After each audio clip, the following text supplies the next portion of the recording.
जे दादा बाबा है उनहू के पड़ता भेटाए जी। पहले ही देखा भैया अगर 50 रुपया माला लेके कहीं अंड कंड तो सुनैया मत। आप हुआ ना आप न कहीं अंड कंड मत सुनैया, ये हर घर घर के जनबा लेखा हो।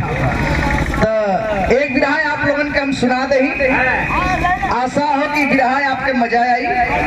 आवा मास्टर।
लहरत चमन आई खुशबू बागन से, अरे रहा बंद मौसम जिया डगमगाए।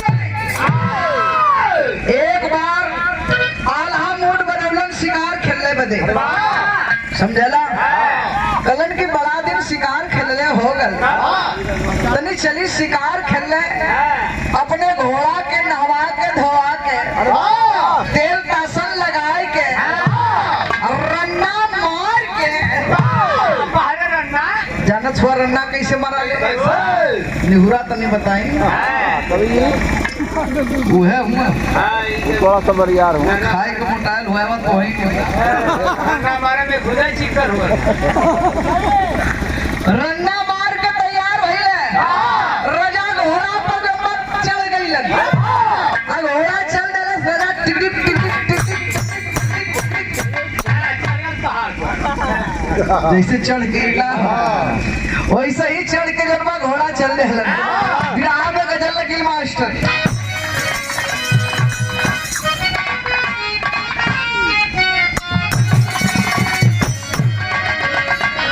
यही गजल का लाइन हो जौन की मास्टर हमारे संकेत दिलन। और एक गजल के स्वर्गीय रामदेव गुरु जी अपने जवानी के आलम में बड़ा मचल के गौलन और गाय के चल भी गई।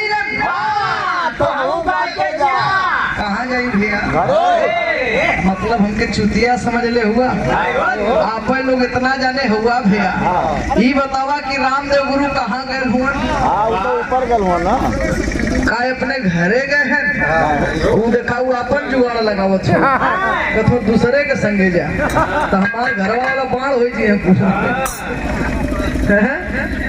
वो अपने लान में लगी कैसे मास्टर।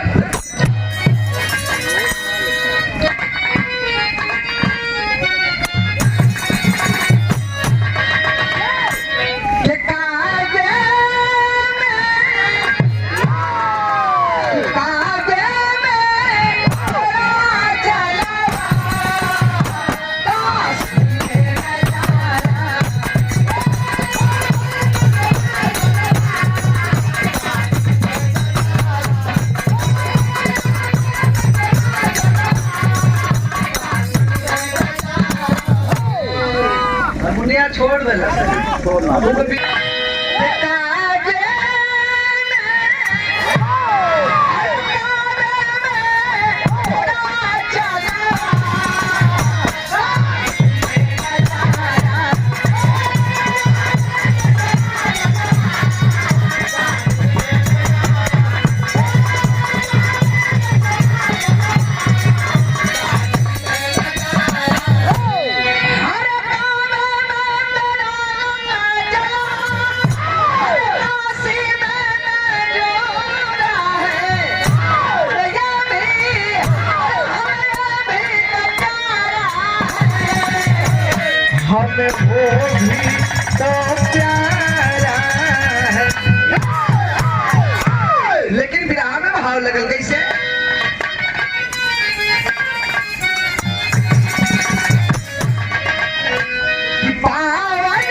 चलल हुन शिकार खेलत खेलत चंपारण नगरी में पहुंचले। थोड़े समय के बाद लिखे के पड़े हमरे रमेश भैया परेशान हुआ के पगड़ी ना बांधत छी। पगड़ी बांधले पर कितना गवैया को लगल ना ठीका ठीकरी करे। कहा भैया ई पगड़ी बांधत छी लगत से गोबर फेंक जा छी। दांत अभी तक दा बनिए ले बाकी बड़ा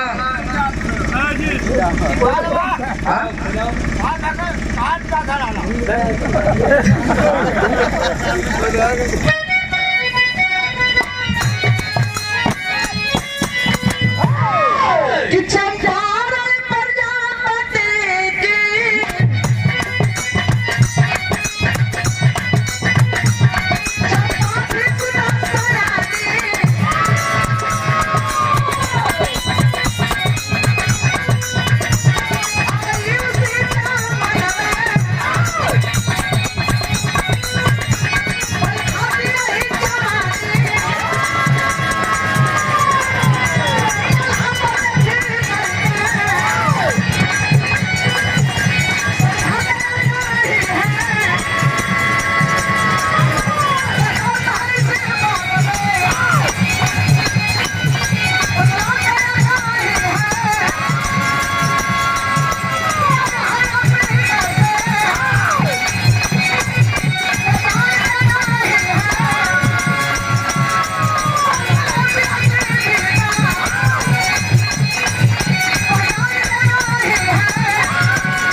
दुनिया के बड़ा छुपा बात के आप लोग समझ ला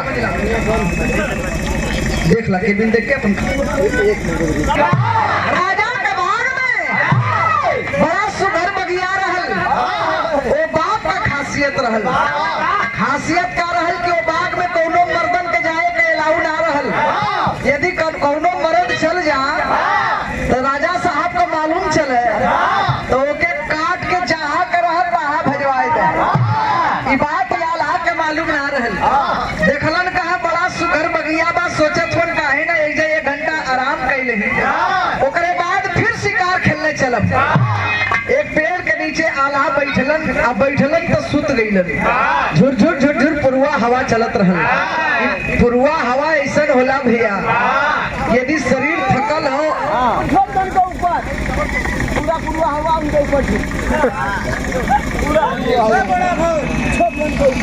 तो पश्चिमा नहीं तू पश्चिमा बहावत हो भैया तू पूर्वा ना बहावत हो। कहाँ कर गया अब हम के दोस्त नहीं भैया रहा वो एकदम मार के टाइट रहा। का मार के हो ये मार के एकदम टाइट रहा 65 वाला जौने में मेहरारू चल गई मैहर यार शोक में पट्ठा पी के एकदम टंच पियत पियत ओकर पैर भुइया न रखा था। लुड़ियात घरे पहुंचल समझला। वो लुड़ियात घरे पहुंचल और जाए के जनबा अपन ताला में चाबी लगावत हो। सरवा ताला में चाबी घुसता ना हो। शरीर हिलत हो। शरीर इधर इधर इधर इधर हिलत हो।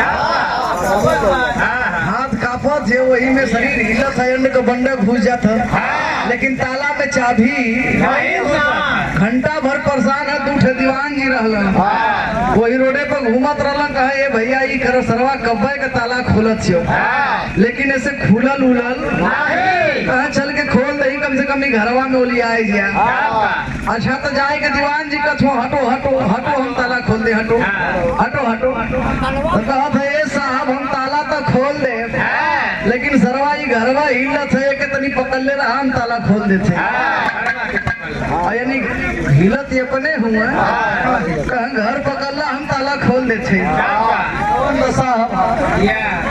राजा के बिटिया चंपा वही बाग में घूमत घूमत वही जे पहुंच गई जहाँ की आल्हा सुत रहल देखल से आल्हा के कहे भाई कौन आई के सुत गल रे एक तनको देही में डर ना हका जाए के जगह वो थे चिरकुट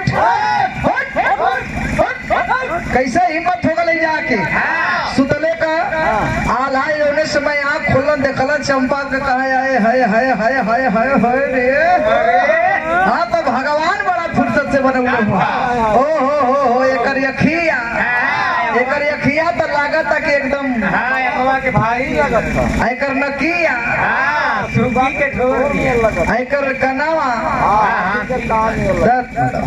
हाथी के कान नियर लगत था हम लोगन का वर्णन करत हुआ ए भैया चंपा कहा सुना मेहरारू ना देखले हुआ का आल्हा अपने मनवा में कथो मेहरारू तो देखले ही लेकिन तुहरे नियर ना देखले ही चंपा कहे कि जितना जल्दी हो भाग जा नहीं तो हमरे बाबू को मालूम चली तो तुहार बोटी बोटी कटवाए के जहाँ के हुआ तहाँ भेजवाई दी है आल्हा कला सुना चाहे गोड़ कटवावा चाहे हाथ कटवावा चाहे मुड़ी कटवावा लेकिन बड़ा तेज प्यास लगल है एक लोटा पानी पियाई देती आल्हा देखा ये बहाना कैले वन विराह में गीत लगिल मास्टर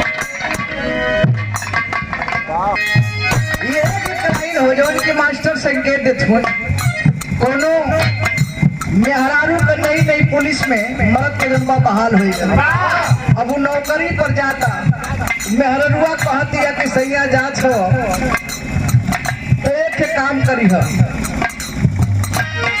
का कहे कि पियावा अरे राजावा जात बारा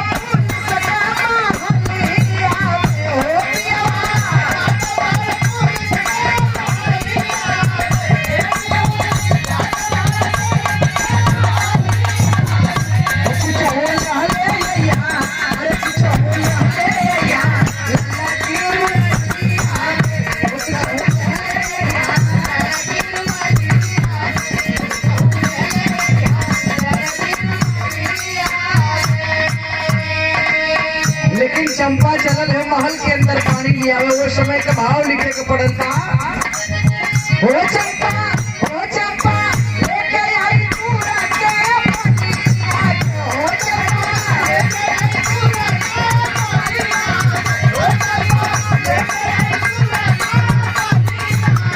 लेके आई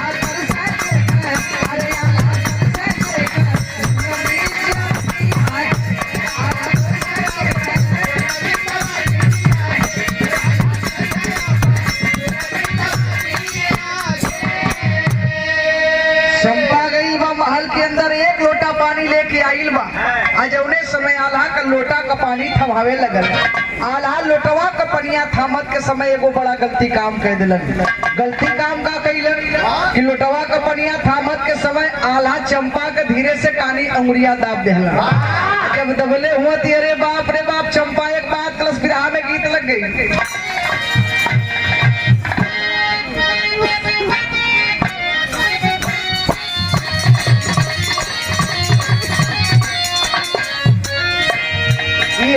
लाइन हो देखा कोई पुरान गीत छो लेकिन लचक आज भी मिली आप लोगों के कैसे मास्टर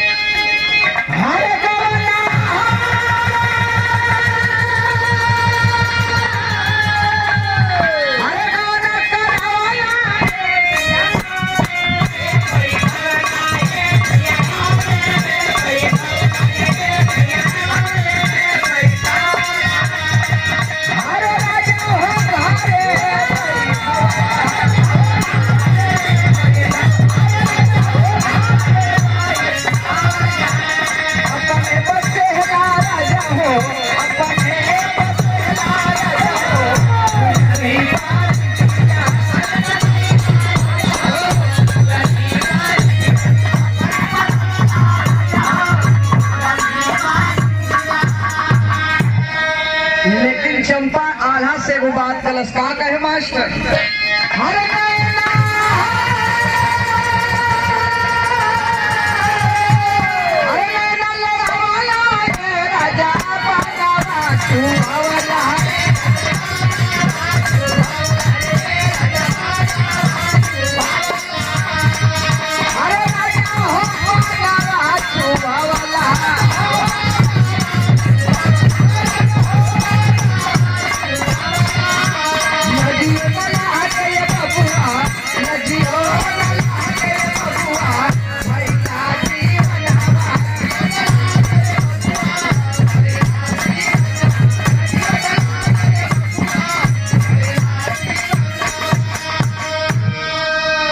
चंपा कहे है बड़का जौन बा मरद भैल हुआ तहाई मेहरारू के अंगुरी दबौले कुछ मिले वाला ना हो।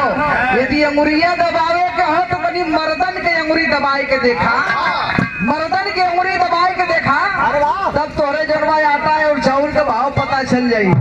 चंपा का बतिया सुन के आल्हा कहा है मेहरारू है हमके वही में के मरद जाना चुका। एक बात सुन ला, जाओ हो जा, चाहे अपने बाबू को बोलावा और चाहे अपने दादा को बोलावा, जा बोला लिया वा बिरहा में टरी लगिल मास्टर।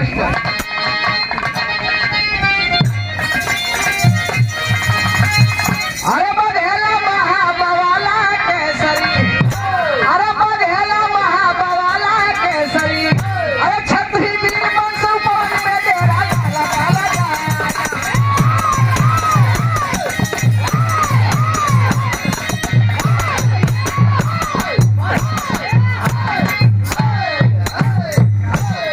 बघेला महबा वाला केसरी, छत्री वीर वंश उपवन में डेरा डाला, बघेला मोहबा वाला केसरी। नगर मोहबा प्रजापति, नगर मोहबा प्रजापति में छत्री वीर बघेला, वीरता एक ही सदा है शोहरत, वीरता एक ही सदा है शोहरत, आया यही अकेला। नाम है आला काम है आला, नाम है आला काम है आला, शिकार करने आया हूँ।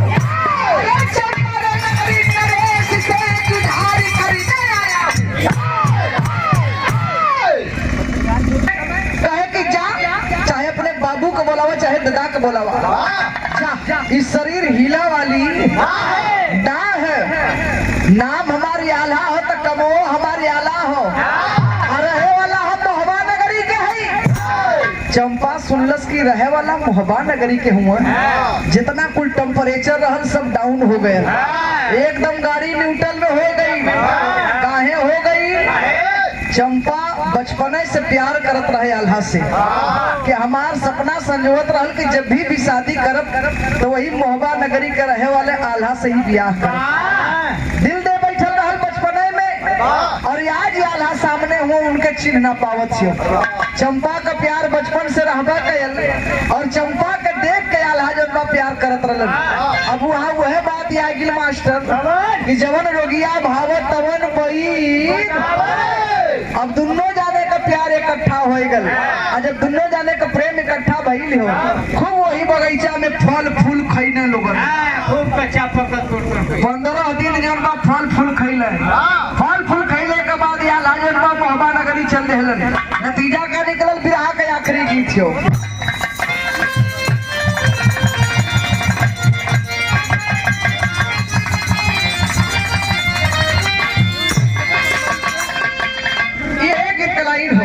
ये देखा पुरान गीत हो, आप लोगन के जवानी वाली गीत हो। कैसे मास्टर?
बतौली हो तू लोग तेरा मत होके, हमारे आगे कब बेटहना, हमारे आगे कब बेटहनी, हमारे आगे का लवंडा, हमारे आगे का लवंडी, तनवा हई हो मारे, तनवा हई हो मारे, तनवा हई हो मारे मर्द। लेकिन बात वही है, आल्हा जनबा मोहबा नगरी चल गई, हर नतीजा का निकलल।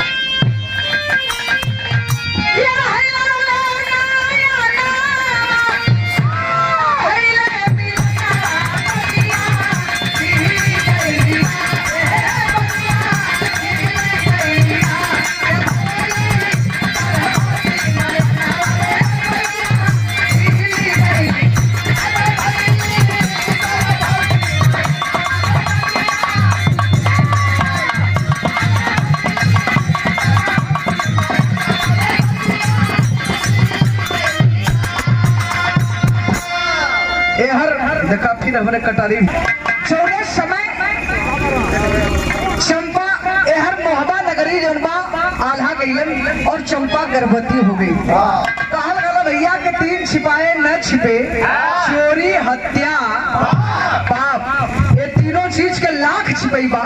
ई छिपा वाला जौने में पेट तयार ना छिपा वाला हो, वो दिने प दिन अलगियात जात छे। अब वो राजमहल में कुल मेहरारू भुनुर भुनुर बतियावे लगली। कहो ये बहिनी, कहो हे, कहो राजा का बिटिया का बिया हो ना भले मोरी बहिनी, कैसन दिन प दिन अलगियात छे। लगा तो चमल परास चाटत थे। चाटत थे चम्मल परास, वह चाट के अलगियात पीछे से मोटा।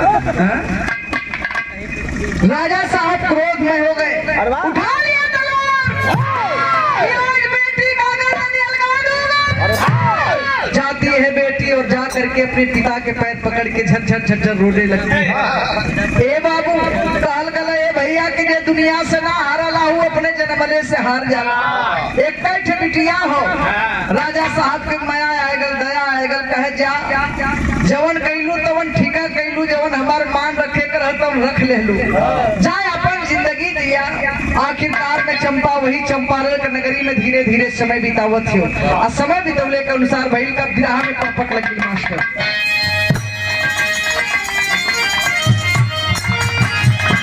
चंपारण नगरी अरे नरे से मिली रिहाई, चंपा नगरी में चंपारण नगरी अरे नरे से मिली रिहाई, चंपा नगरी में अरे धीरे धीरे चंपा नगरी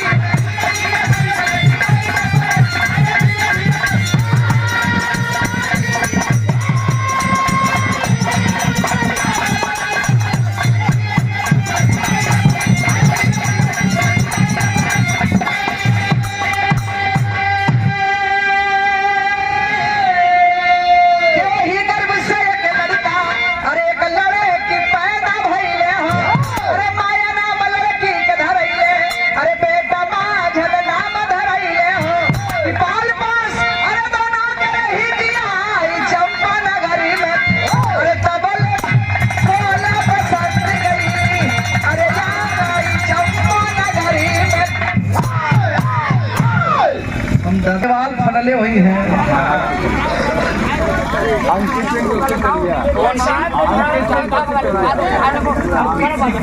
बहुत बहुत प्रणाम। तो के लोग छुट्टा छोड़ दिले हूँ कि जाओ और जाए के पहाड़ी पर चली। हाँ बारे भैया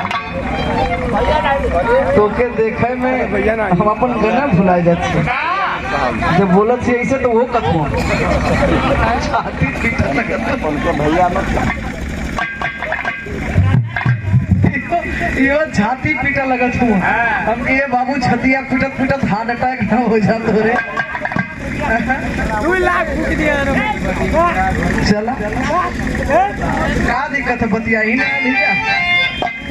ए भैया वही गर्भ से जौने समय 9वां महीना लगल एक लड़की और एक लड़का पैदा भइल। जौन की लड़किया के नाम माया बतावल गल और लड़कवा के नाम माझन बतावल गल। लड़कवा लड़किया जनबा धीरे धीरे वही अंगनैया में खेलत खेलत 16 बसंत पार कर गिलन। जब 16 बसंत पार कैला भैया माई के चिंता होके लगल कि बेटवा के कहत से बेटा बहनी के कहीं बढ़िया से घर बर देख के जनबा शादी रचाए दा।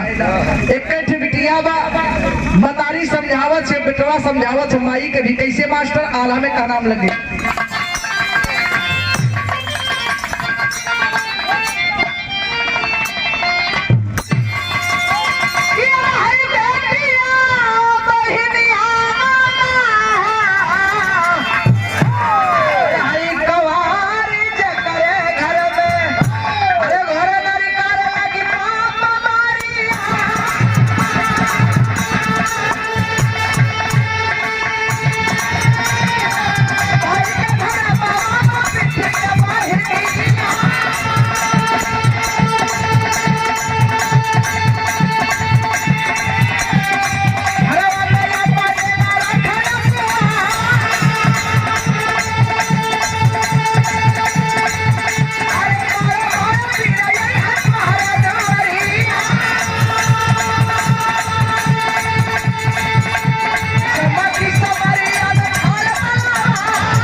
बात करत हूँ, तू देखी हाँ लड़का खोजे ना जब यहाँ लड़कन के लाइन लगी कैसे बेटवा कहा देखल करा पाती लिखलन पाती का लिखलन कि जे हमके पटक दही वही से अपने बहिनी के शादी कराए दे।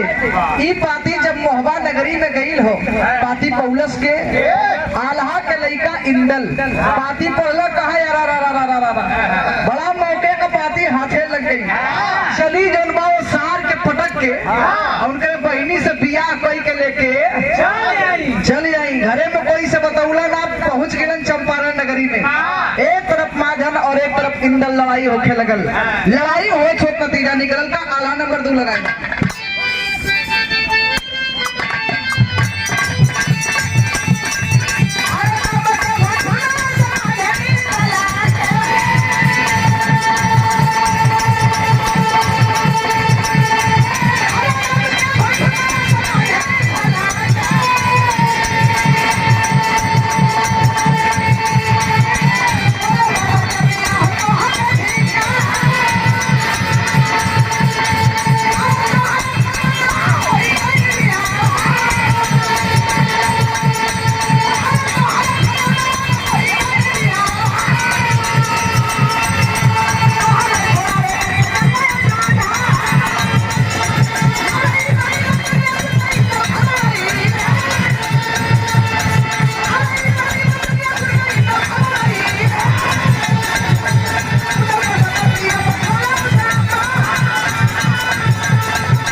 वही तो वीर हुआ कहा वो के पाती लिखा कि आए के हमसे लड़ाई करके तो के छुड़ाई के यहाँ से ले जाओ बियाह होई बाद में कहे पाती के लिखी कहे बिना चच्चा का कोई काम फरियावे वाला अपने चच्चा उदल के पाती लिखलन उदल जौने समय पाती पढ़ना छाती फटे न लगल हो आए गिलन आ जौने समय आयल हुन एक तरफ माझन और एक तरफ उदल लड़ाई चालू हो गई नतीजा का निकलल विराह के आखिरी हो।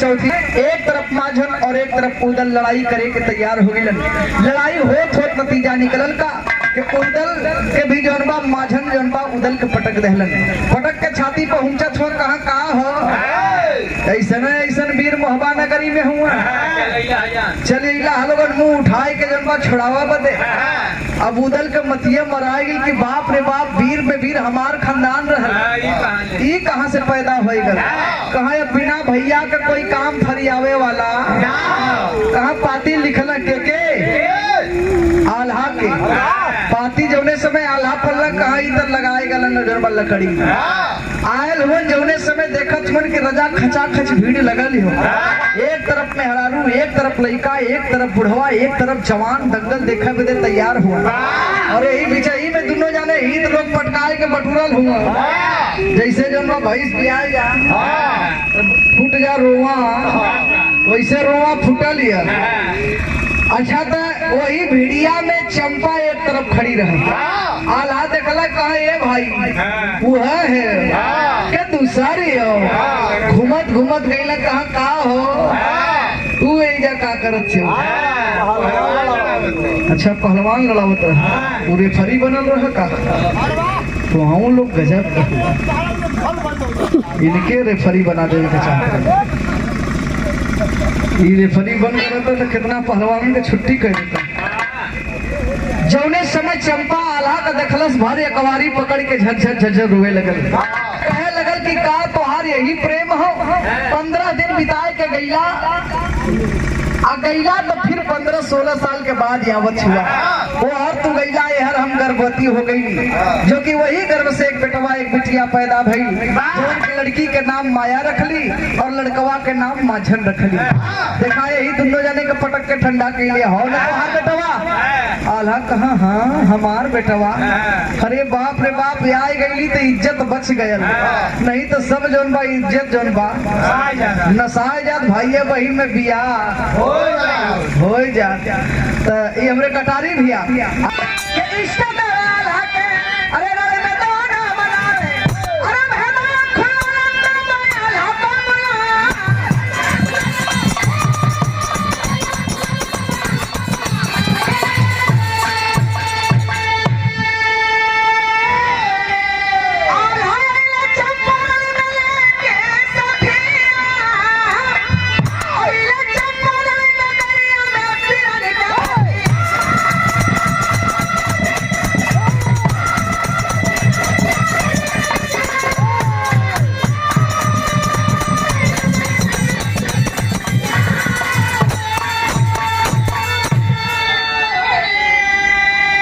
समझा बुझा करके आल्हा अपन परिवार अपने घरे ले गिलन।